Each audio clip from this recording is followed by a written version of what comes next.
সকলে কেমন আছো বন্ধুরা? আশা করি খুব ভালো, আর আমিও ভালো আছি। আমি সীমাস কিচেন থেকে সীমা বলছি। তোমাদের সবাইকে জানাই আমার আন্তরিক প্রীতি, শুভেচ্ছা ও ভালোবাসা। আজকে আমরা চলেছি বন্ধুরা কামাখ্যা মাকে দর্শন করতে। এই দেখো, আমরা গাড়ি ধরে চলেছি, আর রাস্তার দুই দিকের সিনারিটা দেখো, খুব সুন্দর। তাই আমি তোমাদের সামনে তুলে ধরেছি। তো বন্ধুরা, এই কামাখ্যা মায়ের দর্শন করার আগে তোমাদের একটা কথা আমি বলতে চাই। তোমরা কি জানো যে কামাখ্যা মায়ের আসল গর্ভগৃহ কি? তো বন্ধুরা, অনেকেই অবশ্য জানো, আবার এমনও অনেক আছে যে তারা জানে না। তো যারা জানে না তাদের জন্য আজকে আমি এই কথাটা বলছি যে কামাখ্যা মায়ের আসল গর্ভগৃহ কথাটি মানে কি। তো বন্ধুরা, আমি তোমাদেরকে বলে শোনাচ্ছি, তোমরা শুধু ভিডিওটি স্কিপ না করে দেখতে থাকো। আশা করি তোমাদের যদি জানা না থাকে তাহলে খুব ভালো লাগবে। তাহলে চলো বন্ধুরা, আমি বলছি, তোমরা শুনতে থাকো। কামাখ্যা মায়ের গর্ভগৃহ হলো সেই পবিত্র স্থান যেখানে দেবী সতীর যোনি বা গর্ভ পতিত হয়েছিল বলে বিশ্বাস করা হয়, এবং এটি মন্দিরটির প্রধান দেবীরূপ, যা উর্বরতা ও সৃষ্টির প্রতীক। এখানে কোনো মূর্তি নেই, বরং একটি প্রাকৃতিক পাথরের যোনি আকৃতির ছিদ্র রয়েছে, যা এটি প্রাকৃতিক ঝর্ণার দ্বারা প্রতিনিয়ত সিক্ত হয়।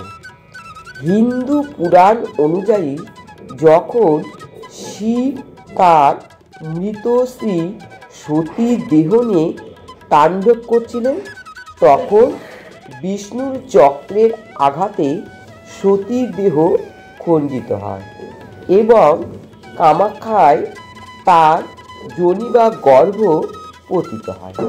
এটি কামাখ্যা মন্দিরকে 51 শক্তিপীঠের মধ্যে অন্যতম করে তুলেছে। এই গর্ভগৃহটি কেবল একটি স্থান নয়, এটি বিশ্ব সৃষ্টি এবং লালন পালনের প্রতীক, যা নারী শক্তি, উর্বরতা এবং ঋতুস্রাবকে সম্মান জানায়। এখানে কোনো দেবীর প্রতিমা নেই। গর্ভগৃহের ভেতরে যোনি আকৃতির পাথরটিকে দেবী কামাখ্যার রূপ হিসাবে পুজো করা হয়। এটির গুরুত্ব হল তান্ত্রিক সাধনার এটি একটি গুরুত্বপূর্ণ কেন্দ্র, এবং এই কারণে এটি বিশ্বজুড়ে বিখ্যাত। আর একটা কথা তোমাদের আমি বলছি বন্ধুরা, কামাখ্যা নামের অর্থ কি জানো? কামাখ্যা নামের অর্থ হল ইচ্ছা পূরণকারী দেবী। এই মন্দিরে দেবীর কোনো মনুষ্যাকার মূর্তি নেই, বরং এটি যোনি আকৃতি পাথরের খিলান, যা অপ্রমাণিত পুজো করা হয়। মা কামাখ্যা গর্ভের প্রতীক, যা বিশ্বের সৃষ্টি ও লালন পালনের কারণ। মানব মায়ের গর্ভ থেকে যেমন একটি শিশুর উদ্ভব হয়, ঠিক একইভাবে মা কামাখ্যার গর্ভ থেকে পৃথিবী উদ্ভব হয়। তো বন্ধুরা, শুনলে মা কামাখ্যা মায়ের গর্ভগৃহের গল্প। আশা করি তোমাদের খুব ভালো লেগেছে। আর যদি ভালো নাও লাগে বন্ধুরা, আমার কমেন্ট বক্সে একটু প্লিজ জানিয়ে দিও।